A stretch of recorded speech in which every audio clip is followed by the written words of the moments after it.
I never thought I'd live to see the day when police officers tried to drag my 8-year-old daughter off our own property while she screamed for her daddy. And all because an HOA president decided to call 911 and claim my little girl was some kind of criminal trespasser. What she didn't know, and what she was about to find out the hard way, is that I'm a veteran, and nobody, absolutely nobody, lays a hand on my child.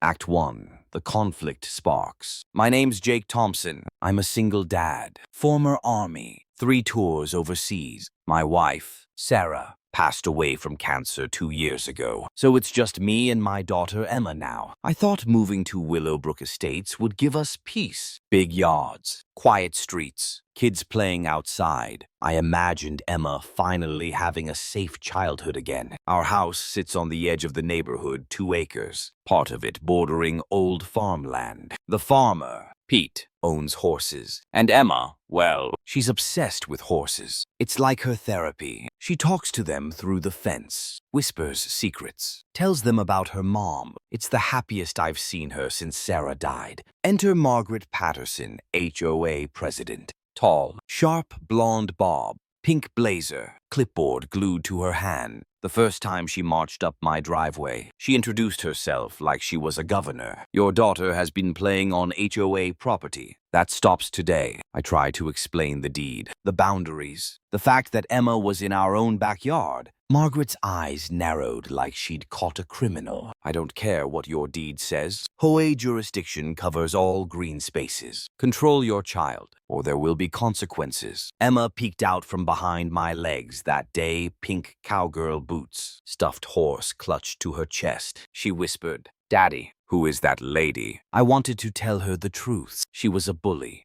But I said, just a neighbor who forgot how to be nice. From then on, it was constant harassment. If Emma's ball rolled near the fence, Margaret appeared with her phone camera. If Emma picked flowers, Margaret stuffed nasty letters in our mailbox. HOA notices piled up. Failure to supervise minor child. Disturbing community peace. Emma came to me one night, tears in her eyes. Am I a bad kid? That question broke me. Oh, Act 2. Escalation and the twist. Weeks passed. Margaret escalated. I started getting anonymous texts. One afternoon, "Your daughter's behavior ends today. Final warning."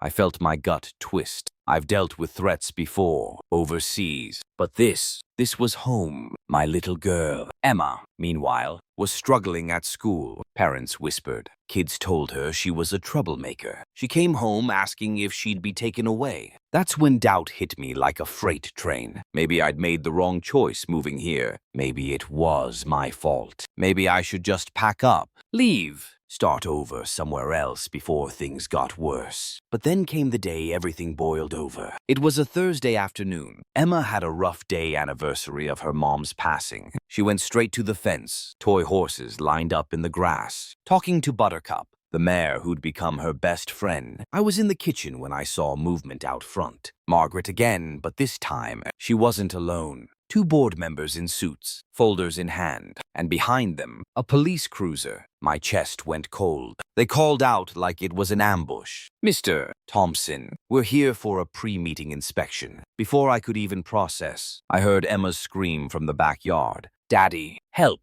There are strangers trying to take me." I sprinted faster than I had in years. Rounding the corner, I froze. 2 HOA women closing in on Emma at the fence, waving documents. My daughter pressed against the boards, clutching her toy horses, sobbing, while Buttercup pawed the ground in agitation. "Little girl, you're in violation of community regulations," one barked. "You need to come with us." "Daddy, I didn't do anything wrong." The officers followed me into the yard, one already reaching for Emma. Margaret strutted in behind them, arms folded, smug as ever. As I explained, "Officers, this child has repeatedly trespassed. Her father refuses to control her. We need her removed." Hearing the words "remove her" lit a fire in me I hadn't felt since Afghanistan. I wanted to snap. Instead, I forced my voice into that command tone the army drilled into me. Calm, cold, unshakable. "Everyone, step back. Now." Emma bolted to me. wrapping her arms around my legs. I steadied myself because I knew Margaret wasn't done. She nodded to one of her cronies,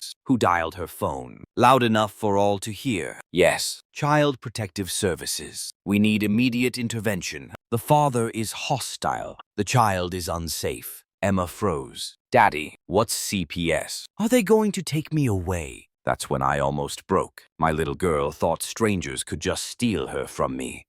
And it was all because of this woman's vendetta. But fate sent us an ally. Minutes later, a sedan pulled up. Out stepped a tall black woman in her 40s, badge clipped to her blazer. Lisa Washington, social worker. She surveyed the chaos, her eyes sharp, assessing. Margaret rushed her. Thank God you're here. This man is unfit. His child is destructive. Lisa raised a hand. I'll hear from the family first. She knelt to Emma's level. Hi there, sweetheart. What's your name? Emma Thompson. My daughter sniffled. I was just talking to Buttercup. She's my friend. I didn't know I was bad. Lisa's eyes softened instantly. She glanced at me, then at the trembling horse behind the fence. She understood more in 30 seconds than Margaret had in months. Pete, the farmer, walked over from his field, hat in hand. Officers, I see this girl every day. She's gentle, respectful, never trespasses. That lady's been trying to steal land that isn't hers. Margaret snapped. He's not credible. He's old. Pete's voice boomed back, steel in every syllable. My eyes work just fine. Young lady, that child has done nothing wrong. For the first time, Margaret's confidence cracked. Act 3.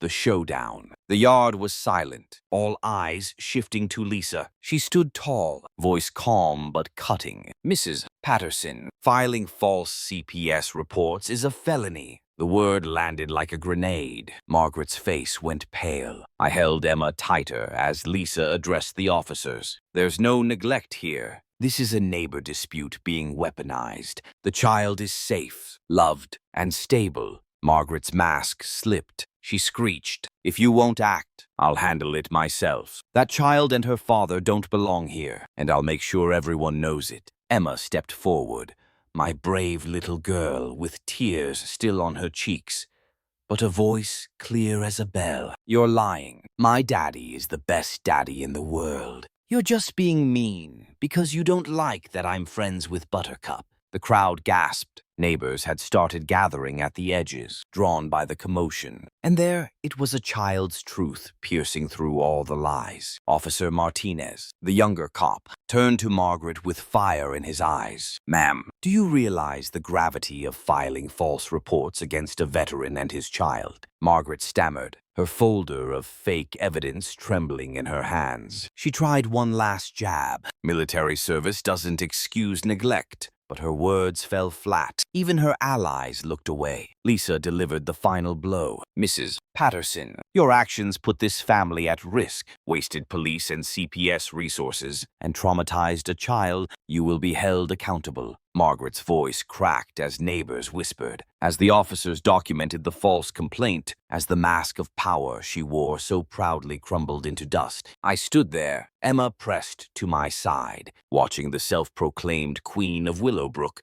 reduced to nothing more than a bitter, exposed liar. And I didn't feel triumphs. I felt clarity, because bullies like her only thrive when people stay quiet. Final line. When someone tries to take everything from you, sometimes the strongest weapon you have is simply standing your ground. He